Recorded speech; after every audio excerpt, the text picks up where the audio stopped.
On imagine toujours sa vieillesse au domicile, à la maison, tranquille. Et puis parfois, c'est pas comme ça que ça se passe. Et quand ça se passe différemment, il faut pouvoir accompagner non seulement les personnes qui vivent ça, mais aussi leur entourage.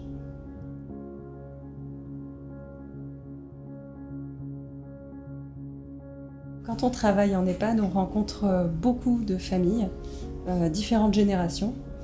Et très souvent, on rencontre aussi les mêmes difficultés. C'est-à-dire qu'on soit adulte, enfant, qu'on soit même médecin ou tout autre, il y a toujours cette difficulté à un moment donné que de rentrer dans un EHPAD et d'aller rendre visite à son parent.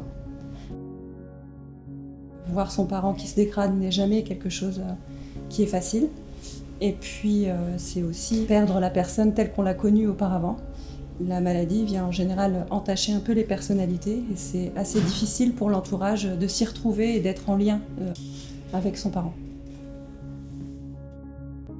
Je rencontre très souvent des familles qui me disent « Est-ce que je dois amener mon enfant venir rendre visite à son grand-parent ou à son arrière-grand-parent ? Comment je dois le faire si je décide de le faire ?»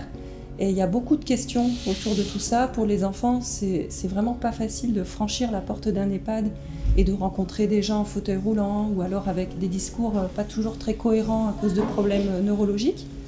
Et donc cette question arrive très souvent. Et je me suis dit qu'un ouvrage qui permettait de traiter de ça et d'aider aussi l'entourage à mettre un petit peu de mots là-dessus avec leurs enfants, ça pourrait aider les enfants à continuer de rendre visite à leurs grands-parents. Parce qu'on sait que les visites en EHPAD, c'est ce qui fait que la vie reste encore très présente chez les personnes âgées dépendantes. C'est très important pour elles, la dimension affective.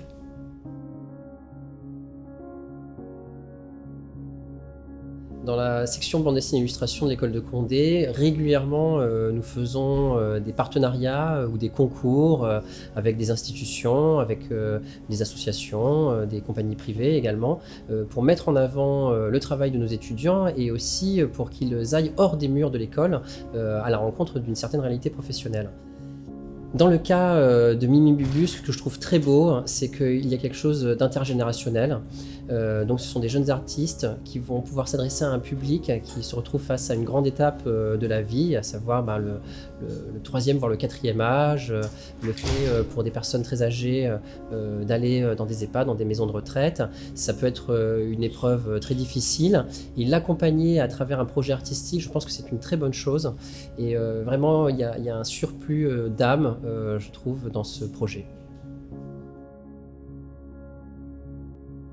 De voir justement un visuel assez doux et réconfortant, ça peut justement apaiser cette vision qu'on a de l'EHPAD et rassurer les enfants en fait. Donc je trouve ça bien justement d'associer ces deux avec un texte un peu fort et des images plus douces. Pour un livre jeunesse, elle a touché au crayon de couleur et à l'aquarelle. Et je trouvais que c'est des techniques très douces, justement pour le livre jeunesse. Pour un enfant, c'est des couleurs douces, agréables, chaleureuses. Et je trouvais vraiment que le personnage de Mimi Bubu qu'elle avait fait, on sentait vraiment que c'était une enfant avec des différentes expressions qui ressortaient bien. Et personnellement, c'est quelque chose qui me touche beaucoup, tout ce qui est aquarelle et crayon de couleur. Et c'est ça qui, tout d'abord, m'a fait aller plus du coup vers son projet.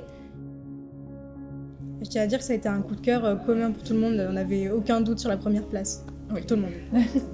Alors d'où est venue Mimi Bubu? Est-ce que toi tu peux le raconter? Mimi Bubu, c'était moi quand j'étais petite. Je râlais de temps en temps et je faisais Mimi. Et maman elle me disait alors tu fais Mimi Bubu. Et c'est quelque chose qui est resté après, le fait que tu fasses Mimi Bubu. Donc à chaque fois que Lou était un petit peu chafouin, un petit peu angoissée, eh bien je lui disais qu'elle faisait sa Mimi Bubu. Et c'est quelque chose qui est resté, à tel point qu'un jour je l'ai dessiné Mimi Bubu. Voilà, et tu l'as encore. Et donc l'histoire est partie de là. Le personnage, c'est Lou quand elle râle.